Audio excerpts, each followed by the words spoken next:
bivana naho umwe wese aherereye kuri uyu munsi wa gatatu igenekerezo rya 29 gitugutu 2025 amakuru mwateguriwe muyashikirizwa na Dondo Dyemba z'umutima mu binga bw'ivyuma naho hari Oben Felix Rankunda ingingo zimwe ashimikiye ko nizo ngire ntangure kubashikiriza.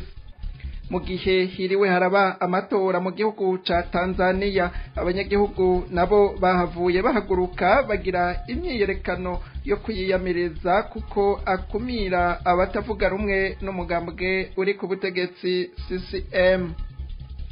Leta ntishobora kuduza ubutunzi bw'igihugu mu gihe idashoboye kuronsa abanyagihugu ivyankenerwa bibafasha kubaho. Ishiramwe Olikome niryo ribishikiriza. Bamwe n'abandi bavuga ko nimba barundi bashaka ko ubutunzi bw'igihugu cabo bwisununura ngo nuko bohaguruka bagasubiriza ubutegetsi bwa CNDD-FDD buguma bunyonyeza itunga ry'igihugu. Hari n'ayandi idonido mugume hafi ni mukanya ariko mu mpera murakurikirana ikiganiro iganuke kazi. Ndongeye kubaramutsa. Imyiyerekano irakomeye mu gihugu kibanye ca Tanzania mu gihe hiriwe haraba amatora muri ico gihugu. Amatora yatunganijwe abatari bake batavuga rumwe n'umugambwe CCM cha mapinduzi uri ku butegetsi bapfunzwe na Samia Suluhu Hassan. Abanyetanzania bahagurutse ngo biyamirize inkinamico y'amatora yiriwe iraba mu gihugu cabo. Iyo myiyerekano ikaba iriko irabera mu bice bitandukanye vy'umugwa mukuru Dar es Salaam no mu bindi bisagara vy'igihugu ca Tanzania. Amatora yiriwe araba akaba atitabiriwe n'imigambwe nka yose itavuga rumwe n'uwuri ku butegetsi nka Chadema, aho yemeza ko ari amatora adatunganijwe neza kuko akumira abatavuga rumwe n'ubutegetsi. Abatavuga rumwe n'ubutegetsi bavuga kandi ko hakenewe impinduka mu nteguro z'ayo matora kuko integuro ihasanzwe igamije kwegurira ubutegetsi umugambwe uri ku butegetsi CCM chama cha mapinduzi intsinzi mu kibanza c'umukuru w'igihugu ikegurirwa Samia Suluhu Hassan yarasanzwe arongoye ico gihugu. Imigambwe itavuga rumwe n'uri ku butegetsi yari imaze igihe yitegurira iyo myiyerekano yo kwiyamiriza ayo matora. Igipolisi kikaba cari camenyesheje ko kitazokwihanganira abantu bose bazoyikora. Vyari vyaraye bitangajwe n'icegera c'umukuru w'igipolisi David Misime. Mu gihe iyi nkuru yatunganywa, igipolisi ca Tanzania cariko kiragerageza kugwana no kwirukana abanyagihugu bari mu myiyerekano gikoresheje ivyuka bikoroza amosozi. Kuri uyu wa gatatu igenekerezo rya 29 gitugutu 2025 Musitanteri wa komine Mpanda Leopold Ndayisaba ari kumwe n'abajejwe umutekano muri iyo komine yagiranye inama y'umutekano n'abarongoye amazone, imitumba hamwe n'abarongoye ibisata biri muri komine. Leopold Ndayisaba yahamagariye izo ndongozi kubandanya zibumbatira amahoro n'umutekano, guhemereza abanyagihugu gushira mu ngiro amabwirizwa n'amategeko, kubahiriza ibijanye n'ibiciro, amabwirizwa y'isuku ndetse no gukingira ibidukikije. Yabahamagariye kandi kwijukira ibikorwa vy'iterambere rusangi ndetse no gusibura amabarabara, guca no gusibura imikobeko. Abanyagihugu b'Iburamata muri komine ya Mpanda baraye batabarije umunyagihugu Jean Claude Ndihokubwayo batazira Pesher amaze guhakwa kugandagurwa abanje kurementanirizwa ko ari umurozi. Babandanya gusaba musitanteri wabo kwitwararika ico kibazo ngo kuko naco kiri mu bishobora guhungabanya umutekano, narirya amaze gusohoka urutonde rw'abanyagihugu bagera kuri 12 b'Iburamata ngo bategerezwa kwicwa bagirijwe uburozi. leta ntishobora kuvuga ko igomba kuduza ubutunzi bw'igihugu idashoboye kubanza kuronsa abanyagihugu ivyankenerwa bituma bashobora kubaho nk'imiti n'ibindi. Ishirahamwe Orikome ryabishikirije mu kiganiro n'abamenyesha makuru mu ntango z'indwi iheze, aho iryo shirahamwe ryariko ryerekana ko amafaranga leta itegekanya gukoresha ku mwaka ariyo cirore umuntu aboneramwo ko igihugu gishobora gutera imbere canke gutera gisubira inyuma. Orikome igahanura abanywanyi bo mugambwe CNDD-FDD uri ku butegetsi kumva ko bonyene badashobora kuduza ubutunzi bw'igihugu. Harakenewe n'abandi bahinga babishoboye kandi babifisemwo uburambe. Bamwe n'abandi babandanya kumva impanuro zitangwa na Orikome kuri leta ikomoka mu mugambwe CNDD-FDD, bavuga ko abategetsi bakomoka muri uwo mugambwe badashaka gushira mu butegetsi bwabo abatari muri bo, ngo kuko bobabuza kwiba uko bashaka ubutunzi bw'igihugu.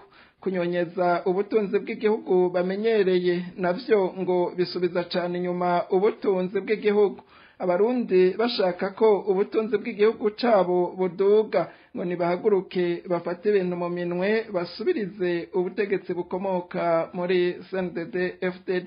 Inkuru na Ninete Nancy Mutoni.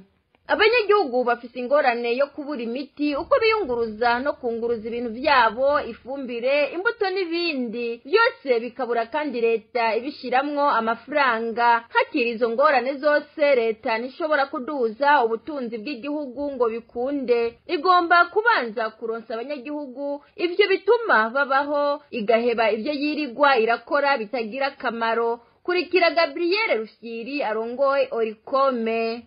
Ikindi ni bibazo dufise tubona ko bigomba gutora umuti. Hari ibintu bidashoboka, ntushobora kuvuga ngo ugomba kuduza ubutunzi utagize. Urabona nk'ubu hari ingorane ijanye na accessibility, imiti, transport, ntuzenye by'ifumbire, ivy'imbuto, kandi bitashyize mu mafaranga mu ivyo bintu by'ifumbire n'iki bitashyize mu mafaranga. Leta rero igomba gukora ibishoboka byose kugira ngo ivyo bintu bituma umuntu abaho ibidisponibirize igire. Mugabe ikiheba bimwe nukuvuga yuko bijya bintu bitagira akamaro bidatuma igihugu gishobora gutera imbere mu by'ubutunzi, ikibanza kubihagarika ikabikuramo. Orikome ihamagarira leta gutahura ko atabagwiza tunga bashobora kuzana imitahe yabo mu Burundi, ibisata by'ubutungane n'intwaro bidatunganije neza. Abarundi ico bagiye kubona kuvyitwa imigambi iriko irakogwa ngo ni nk'ivyo babonye igihe c'imigambi yo gutera ivyamwa Shalwazero n'iyindi yatungishije abantu ariko igihugu kitigeze gitunga. Kubwa Orikome harakenewe ko hashigwaho abahinga bafise uburambe mu bijanye no kuduza ubutunzi bw'igihugu nk'uko vyigeze gukogwa mu kigo OBE kijejwe gutororokanya amakori n'amatagisi vyinjira mu kigega ca leta. Ikindi tubona leta ikwiye gukora cihuta cane no kwangaja des réformes très profonde kandi mu mwanya mutoyi wihuta kugira ngo dushobore kugira efficacité, hashobora kuba efficacité institutionnelle mu bisata by'ubutungane, kuko namwe investisseur bazozana amafaranga mu gihugu ubutungane budakora neza ntibikunda. Dugire ama réforme mu gisata c'intwaro administration, kuko uravye na administration ubu uyikoze ni réforme yabaye turisika kugwa muri cya kintu cya Shalwazero. Mwibuka imigambi yabaye bya maprafutier Shalwazero n'ibindi byatungishije abantu mwibuka ikigize gitunga. Nizi reforme nazo zindi niko bizogenda. Nico gituma cyo dusaba ngaha nizi reforme yuko borondera abahinga muza amazu, les bureaux, les maisons internationales expérimenté bafise expertise baza kwangaje mu reforme. Aya twe dufatira karo kuri OBR. OBR yarashoboye gukora ibintu bidasanzwe kubera barokrise wa muzungu yitwa Kirano Hormes. OBR en 2008 binjiza hafi 400 miliyari, mugabo bagize reforme au bout de 3 ans bari bageze kuri 1500 miliyari. Murumva ni biro dukeneye. Umukuru wa Orikome hamagarira abanwanyi b'umugambwe CNDD-FDD uri ku butegetsi bama bashizwe imbere mu bintu byose kumva ko bonyene badashobora kuduza ubutunzi bw'igihugu. mugabe ibintu byo kusanga abapartiza b'umugambo utwara aribo bashizwe imbere ibi bintu nibitnakyo bizotuzanira igihugu ntibizofasha nukuri n'abari muri wo bumve yuko bitagenze gutyo bidakunda bavyumve bamwe n'abandi babandanya kumva impanuro zitangwa na Orikome kuri leta ikomoka mu mugambwe CNDD-FDD bavuga ko abategetsi bakomoka muri uwo mugambwe badashaka gushira mu butegetsi bwabo abatari muri bo ngo kuko bo babuza kwiba uko bashaka ubutunzi bw'igihugu kunyonyeza ubutunzi bw'igihugu bamenyereye navyo ngo bisubiza cyane inyuma ubutunzi bw'igihugu abarundi bashaka ko ubutunzi bw'igihugu cyabo buduga ngo nibahaguruke bafata ibintu mu minwe basubirize ubutegetsi bukomoka muri CNDD-FDD. Abataximene mu gisagara ca Bujumbura bari mu gacinyizo kadasanzwe ntibarekuriwe kunywa igitoro ku mastation yose y'igitoro mu gisagara cose bafise station zine gusa mu gihe izindi modoka zinywesha aho zigeze hari aho basanga n'izo station bahawe zidafise igitoro baridogera abapolisi bareka imodoka zisanzwe akaba arizo zikora akazi k'amatagisi kandi zozo zikanywesha hose ntibumva ingene aribo batanga amakori menshi ariko bagacinyezwa bamwe mu banyagihugu basanzwe ari abanywanyi bo mugambwe ariko ubutegetsi babona ko leta ya CNDD-FDD iriko irasambura igihugu mu kuzana amacakubiri nayo y'imodokari umwe muri bo asaba ko abataximeni babareka bakanywesha nk'abandi bose ngo kuko baba abariko banywesha banezerewe barimwo abategetsi baba abariko bafata ingingo zicinyiza abandi ejo abantu bazokumva vyabahindukanye tugira amahoro yemwe na Kristo yaduhaye hama je nagira nanze ngira ico mvuze isanzwe abantu turiko turagira impfu n'imfane tuvugaya nariya muga mu vy'ukuri Sebarundi yari yatanze umuti mwiza yaravuze ati ibitoro byabonetse nibabahe munywe ntiyavuze ngo bahe ubwoko bw'imiduga ntiyavuze ngo bahe abantu abanaba yavuze ibitoro babihe abene gihugu sinzire ko abanyonga amataxi atari abene gihugu mu bandi je sindabitahura misi yose nama mbona bajya abantu bo muri meri baza amataxi ataritse ngo za na station mema ntibarindira no kubaza n'iki aho nyene aho bagusanze bakubaza amahera namye mbaza amakori muri OBR muri meri muri Otrako na assurance il fois 2 assurance ya taxi il fois 2 contre umu affaire promenade contrôle technique ya taxi il fois 2 contrairement à l'affaire promenade sinumva rero ingene wavantaje umuntu ari hamake ari ikori ritoya ukadeza avantaje umuntu ari ikori rinini ibi je nibaza yuko ivyo ari byose arakagwi kabifise mu ruhara kari nyuma yavyo kandi ako kagwi karakwiye kwisubirako hama Sebarundi aheruka kuduha inzego zishasha za Sopebu deje wa Sopebu natunganiriza abavuka gihugu nk'umuvyeyi jewe n'ubusi ndamenya kuva ingingo yo kuvuga ko abataxanyero kwayo isohotse narahize ahantu na hamwe yanditse narahabuze uguma wumva ngo amataxanyero hangwanywera ariko mu vy'ukuri je ndafise umutware yigeze kuntwara yavuga ngo l'administration est écrite rero nimba ari Sopebu ifata ingingo ku vy'ibitoro niyandike ishiri cyanditse ku rubuga hanyuma abene gihugu twese tucyakire kumwe ntihagire umuntu azaraza abwira mugenzi we mugatwi ngo we umugutwi ngo we ntiwemerewe ibi n'umwanse wawe yovyikika inyuma abijeno bivuga ko ari no gusambura igihugu mbere no gusambura igihugu kujyanisha abene gihugu intambara y'amoko twarayirenganye ntibakwiriye kuyigarukana mu miduga nta namwe ikenewe nta macakubira akenewe mu bintu namwe byo muri iki gihugu kuko twese turiko turarondera ubuzima turondera iterambere kandi igihugu nigishobora gutera imbere abene cyo badateye imbere hatangura inzu nta minzu igahereza ikomini igahereza intari igahereza igihugu nuko iterambere riza riva mu bene gihugu rigashwara igihugu cyose rero nta mugwi wa bene gihugu kugiye kunigwa ngo wundi ngo abandi bavyungukiremwo ko papa Sebarundi yamaze kuvuga ko igitoro gihari babahe baha abarundi bose banywe je nuko niko ndavyumva Sopebu nigira icanditse yandike ati bon ibi bintu vyikumira by'amacakubiri y'imiduga birahagaze gikenere twese gikeshe gikehanire twese kigwiriye naho kigwirire twese niki vyiza vy'igihugu babisarikanya kandi après tout twese tuzopfa yaba uri karanywa igitora yorohe bazopfa yaba uri karafata ingingo zicurika abande je tuzomumva nawe ni ibintu rero tutoguma tubipfa kuko twese haturi ingenzi kwinosi nous sommes des voyageurs niko novuga rero ndangije ndabashimira kwizi ntererano mbona muguma mutanga ariko dufashanye ibintu kwera bihagarare ntagire umuntu aguma yidoga mu gihe abandi bitwa ko bariko baravyina sawa sawa muheza gikwe.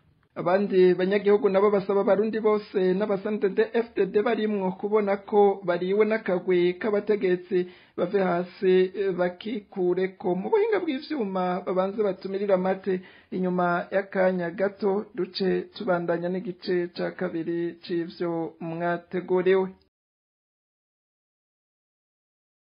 Uyu numwanya w'ikiganiro iganuke kuri uyu munsi wa gatatu igenekerezo rya 29 gitugoto 2025 gishimikira ku ijambo ry'Imana rire mu gitabo bamwe bita cihunguka abandi bita cyo kuvayo ikigabane ca 33 kuva ku murongo wa 14 kugera ku murongo wa 18 mu gishikirizwa na Pastor Janvier Uwizeye mu Gitegabiri.